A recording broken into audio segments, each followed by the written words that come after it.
Our next panel is on the future of jobs, and Giuliani at my right here is going to introduce her panel.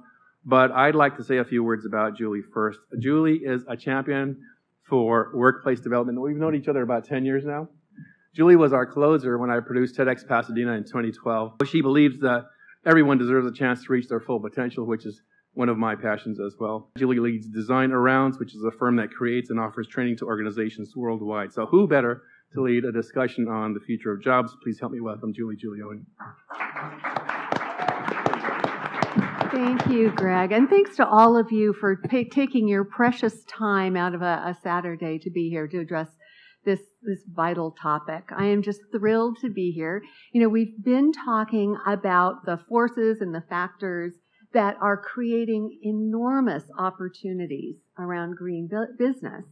And yet, you know, let's face it, those opportunities can only be realized if we have the right people in place in the right organizations. You know, what's really critical is, you know, as we've already heard from both our panelists and our keynoter, it's having an engaged, a skillful, a ready workforce available. And so that's the focus of this panel. We're going to be taking a look at kind of the state of employment and the future of jobs. And to do that, we have a trio of titans, all of whom are good guys. We don't have any villains on the panel, or at least they haven't revealed themselves as such, who are going to be able to bring just such rich perspectives to this. And so let me introduce each just briefly and let them say a few words about themselves, and then we'll delve into what I know is going to be a really interesting conversation. On the far end of the panel, we have Dr. Angelo Farooq, and he's the chairman of the California Workforce Development Board. Welcome. Want to tell us a few things about yourself? Sure. Thank you, Julie, and thank you so much for inviting me. So the California Workforce Development Board, it's chartered by Congress, basically. It's the Workforce Innovation Opportunities Act, federal legislation. And so the responsibility is to govern all federal workforce funds. Every state has one, as well as developing a common policy framework on how to advance, you know, the workforce system. And so it's about addressing the skills gap between where employers' needs are and where the labor market is at. In California, it's a $6 billion system that serves in a normal year 1.5 million people. We have 45 local boards, typically at the county level, but in large cities like Los Angeles, for example, we have it at the city level as well. And we have over 200 America Job Centers throughout California. These are physical places where people can go to get assistance. And so I've served on the board for 8 years now, and under Governor Newsom, I'm honored to serve as the chairman. Thank you. And we're honored to have you here. Thank you. And next to Angelo is Robert Sainz. He's president and executive director of New Ways to Work. Welcome. Thank you, and I guess it's still morning. Good morning. I spent about 30 years in the public sector with the city of Los Angeles and the county of Los Angeles. Many of those years was focused on working with young adults and workforce development. And I'll speak a little bit later about having equitable policies that ensures that all young adults have a future and all young adults are participating in the growth of the green economy. I currently serve as president and executive director for an organization called New Ways to Work. And the organization has a rich history of working for the past 40 years throughout the state and throughout the country, promoting and advocating for youth workforce development programs. So thank you. Thank you for being with us, Robert. And finally, Robbie Nock is the Director of Entrepreneurship and Professional Practice at the Art Center. Welcome. Thank you. Thank you for having me today.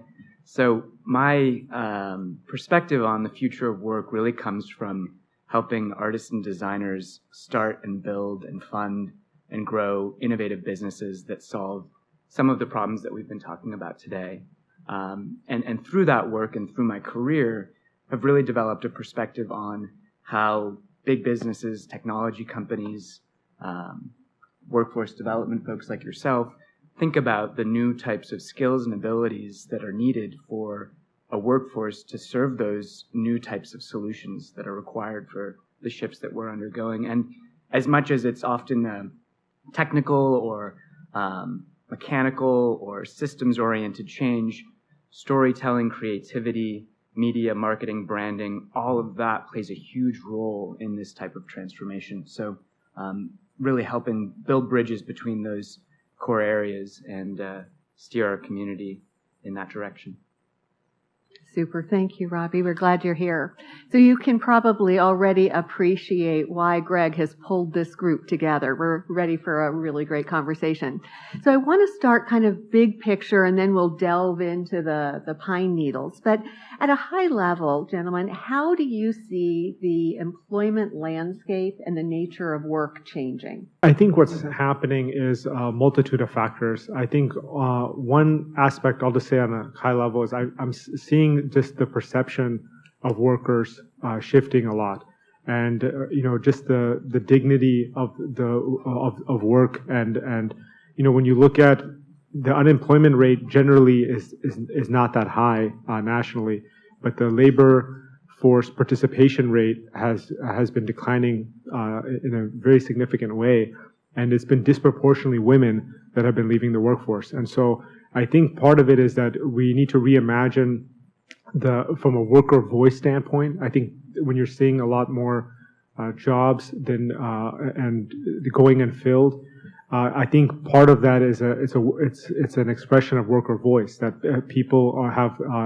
deeper expectations about the nature and dignity of work, and there's a multitude of different dimensions associated with this, whether it's childcare, the education that kids are having in public schools, but it's also just a matter of the way that you're delivering those services, whether it's telecommuting, whether it's going to work, and again having a robust approach to that.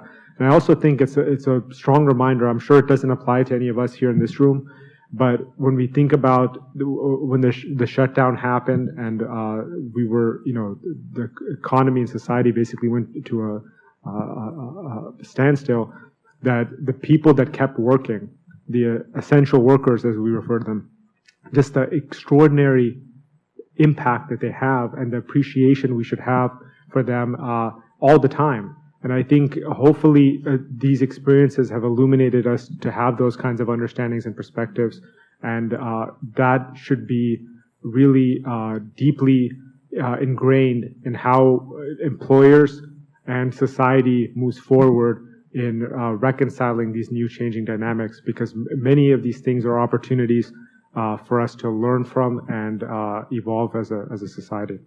And Robbie, when we were talking in preparation for the panel, you also talked a little bit about entrepreneurship and intrapreneurship and how that's changing the workplace and jobs in general. Would you spend a couple minutes sharing that? Well, I think a big part of all of this is that the future of work is happening as we speak, and the rate of change of the types of tools that we're using, the ways that we communicate, collaborate, and get things done, it is all undergoing a transformation. And you could take Zoom as a perfect example of this during the pandemic, or our reliance on Amazon, or the workers that actually deliver our services. So as those technologies and systems change, so too are we responsible to keep up with that. And expectations of linearity and clarity and a knowledge about what it's going to look like are really at odds with the spirit of entrepreneurship. Entrepreneurship and innovation is about addressing those unknowns and becoming comfortable with those unknowns. So there is a need to bring that comfort and that agility and that experimental spirit into work, into your professional career, into the expectations that you have with regards to how you get things done. And it's a matter of prototyping, experimentation, and failure a lot of the time. The number of virtual conferences that I've attended that have had major technical challenges that's not the end. That's just part of the learning that we're going through to be able to operate and adapt in new ways. So. Great, thank you. And I love that the future is now. You're absolutely right. So let me invite you to look into your crystal balls for a moment, and let's talk about what the jobs of the future are going to look like. Well, in the governor's administration, we like to use the term high road, and what we mean by that is we try to put a real intentional focus on job quality, and again, incorporating the worker voice, wages, benefits, and all of that. But an important component of that is climate change and environmental sustainability. It's very clear, we live here in California, that California is a global leader on addressing climate change. And so for us, that future means that we need to transition towards an economy that supports that. And so there's a concept called just transition. And what that means is providing investments, strategic investments on transitioning workers with support to be able to have a quality livelihood outside of industries that are basically an affront to addressing climate change. And so I think that's very important, because too often a wedge that gets framed in these discussions about the environment and the economy is that there's trade-offs, and that there's people that are going to be impacted negatively from this. And we have to have a real mature and serious discussion about confronting that in a thoughtful manner by providing the necessary supports and infrastructure so that nobody falls through the cracks figuratively, and people are supported throughout this process. Because one thing that is a reality is that just purely from a wage and benefits and worker voice standpoint, many of these fossil fuel jobs are high quality jobs. They're union jobs and so forth. And so there has to be a thoughtful amount of support. In the governor's California Comeback Plan budget, he's put a substantial amount of initial investments to support these kinds of efforts. So again, I think those transitions are going to be important. As I'm a school board member, also in one of my public service capacities, and I know that for many of our young people, especially those in elementary school, they're being prepared for a society where a huge percentage of the jobs that are going to be available to them have not been created yet. And so having skill sets that are transferable and have a wide range of applicability, whether it's critical thinking and logic and other foundational facets, are going to be extremely important, so that there's a sense of dynamic adaptation to the different circumstances. And we know that these are the kinds of efforts that, it's going to be more focused about lifelong education, as opposed to just having degrees on the front end of your life and then, just being out in the workforce for the rest of your life. There's going to be much more hybrid of those kinds of facets. So to us, those are the kind of the forces. And that also helps kind of insulate from impacts of artificial intelligence and automation, is having those kinds of mindsets. That's great. Thank you. Yeah, that was hard to follow up. I think you got it all. But two things I would just add to it. I did talk about the changing nature of the technology and how it's going to impact the jobs. And really, it's for everything across the board. When you talk about agriculture, and I saw this new machine that was replacing about a dozen folks that handpicked. And now the machine was operated by one person. It's fundamentally going to change how food is produced. But you go through the entertainment industry, you go through the hospitality industry, and all of the major sectors that are here in California.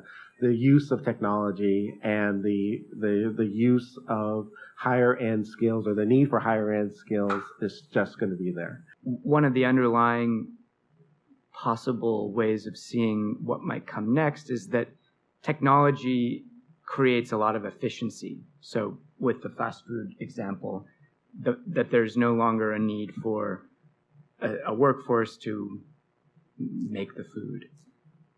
Now, you could say that loss plays out in a very negative way for those workers. But in fact, what it allows for is a refocus on where there's a need for another type of service, another type of relationship.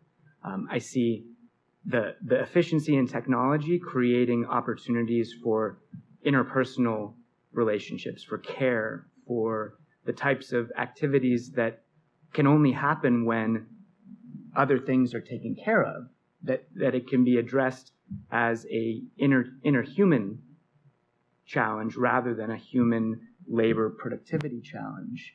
And so I think a lot of the jobs of the future that will be created by the efficiencies of technology will be deeply relational and very much in wellness, in health, in mindfulness, in community. And then something else, that I think is really, really important in all of this is that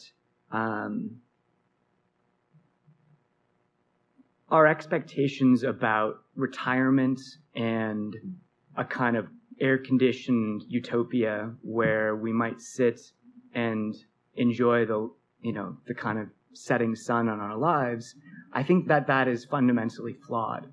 And I think that it displaces the need for present action with a future that will probably not come to be for many of us. And we've grown up with this idea of you work, you get your degree, you invest in your education, you contribute to society, you build community, and then you have time to enjoy yourself and to play, bridge or golf or go swimming or whatever it might be.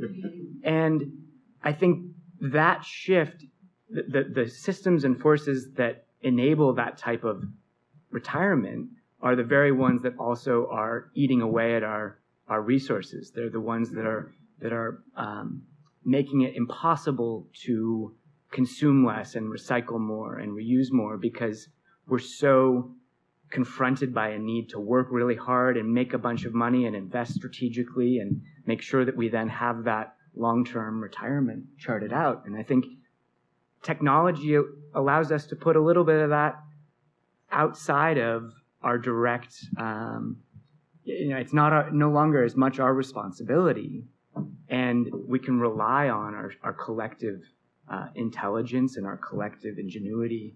So I want to kind of piggyback, Angelo, on something you said. There's some research from the Institute for the Future of Work that suggests that 85% of the jobs we're going to be doing in the year 2030, 9 years from now, 85% of the jobs we're going to be doing haven't yet been invented. So the question really is, what do we need to do now to be prepared, to future-proof ourselves in our careers for that eventuality? You've talked about some of the skills and competencies that are going to be important in the future, things like the higher-end skills, the critical thinking, the lifelong learning, the technology. What else would people who want to prepare themselves to be relevant in that unknown, changeable future, what else should we be focusing on in terms of skills and capacities? I feel like what I stated, generally speaking, would apply to this. But, just piggyback a little bit off of what you were saying also. I think one thing that can't be ignored in this is the baby boomer population. And that's what both of you were speaking to. They have stayed in the workforce longer than any other generation ever has. And part of it's been out of necessity, again, because what we're told of what retirement can be and what the quality of it is, and matching with reality is part of a factor in that. But now you have a situation where they are retiring, and it's creating a huge vacuum in leadership also. Because they've stayed in the workforce longer also, it means that other generations, preceding that have not had the same opportunities and resources. So I think that's a very important aspect too. And I go back to the word dignity, that, our baby boomer generation deserve to retire with dignity from a health standpoint, from a quality standpoint. And even regardless of preparing for those future jobs and things of that nature, just the infrastructure and system that needed to just support that as well is a really vital part from a spiritual and just value standpoint of what our society is being confronted with and needs to respond to. But again, when it comes to about characteristics of what people should have, I think you can only do what you have access to. And again, that's why our system really tries to put a premium on apprenticeship models where you can get paid while you're learning. And people have this perception that only applies to building trades and construction. But in our administration, we're really focused about healthcare and advanced manufacturing, a wide range of different industries where these apprenticeship models can be. And I think that can help, when using the term future-proof, insulate, because if you're trying to break cycles of poverty, if you're not able to get paid while you're learning, it's just, people are never going to pursue those better career pathways. And on an individual level, we talked about having the hard skills of the technology and so forth. But the other part is what people refer to them as soft skills, but really they're essential skills. And all employers are looking for those essential skills. One is about attitude and coming into a workforce wanting to work. Second is really teamwork, which is kind of different from many of us who grew up individual. It's about you as an individual and you succeeding. Now in the workforce, it's about the team succeeding and working in teams and sharing knowledge and having that skill to be able to work together as a part of a team. And for many young adults that for their entry-level positions, it's about the punctuality and showing up on time and when to use your cell phone and not. And the employers have had to adjust to this new workforce. Individuals coming into the workforce that have to have those essential skills, but that's what the employers are demanding. And employers are now adapting more to the nuances of this new workforce. We've gone from a world where the specialist has been very much valued, and then we've seen a shift towards a generalist or maybe a T-shaped type of approach where you learn something really well and then you develop a broader set of skills. I'd like to argue for a W-shaped approach where you are actually continuously moving up and down between a high-level skill and a deep expertise through your experience and through your work. And I think it will be, it acknowledges that needs to happen on both sides, that it's not just businesses creating products for customers who buy them, but that those customers are actually so essential to the success of all of the participants in that system. When you see someone who scoffs at a service worker or who doesn't tip somebody or who gets angry, that's a sign of the past. That's not the world that we are entering into, because that world is based on the idea that some people have a lot of skills and are very valuable, and some people don't have skills and are not valuable. And in fact, we all are on that same continuum together, and especially with this shift in the rapid pace of change that we're entering into. We're all novices in this. I wonder if you'd be willing to share your final thoughts, maybe 2 or 3 specific things, if there are folks here in the audience who are looking to pursue a career in the green economy. Any advice, concrete steps they might be able to take? On 2 levels. One is that individual research that, or I would say young people, folks that want to have a green economy a job, is to research what it means in their particular field or sector. There's not one common definition that is accepted in the workforce development, and I would argue that the green job economy is throughout from construction, to the high-end architect, could all be should be a part of the green economy. And the second piece is really around the networking, being able to talk to other folks in the field and what it means. I would refer to it also kind of like the greening economy, because outside of the fact that, unless it's like in renewable energy or something where it's like very obvious that and explicit that it's related to environment and climate change oriented efforts. Really, any job of any sector has the potential to advance and have a deeper level of environmental sustainability.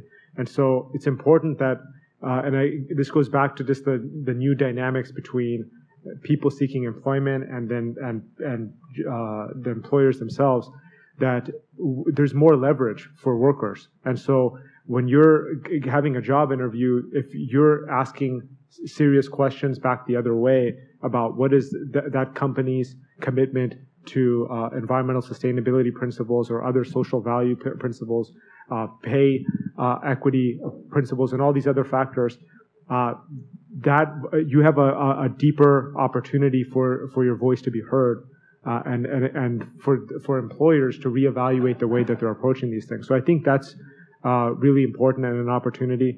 And again, the term green is thrown around a lot. I mean, people use the term clean coal, for example. It can be manipulated for any purpose. The question comes back is to you: what are your values? And providing more due diligence. And I see this in the young people who are just getting out of high school, college. They are much more focused about having a kind of a mission-based, a deeper value, that if they're going to extend their quote-unquote human capital towards an employer, that they're expecting that energy and investment is being well served to advance society in a way that they themselves define, right? It's not any organization or any of us to say that this is the way that it should be done. It's for all of us individually to have those expectations and create our own standards. There's one final thought, and it's a really clear action item on this, which is develop your own mission statement. What is the impact you want to have? And look for organizations that have a shared mission, and then look for organizations that are like those that might not have established that yet, and find those discrepancies. Love that. I love that. I don't know about you. I'm walking away with a whole page full of notes here. The future is now. You know, we're all novices. We're in it together. We're stronger together. And there's tons of support. You have talked about support at the government level, at the nonprofit level, at the educational level, for those of us who want to make this kind of a shift. And, you know, despite the downsides of the pandemic and the great resignation or reallocation, as our keynoter framed it, now is a time when employees and prospective employees have tremendous power. And so we can use that to create a better tomorrow for ourselves, but also for the planet and one another. I want to thank you all so much for sharing your wisdom and your experience with us today.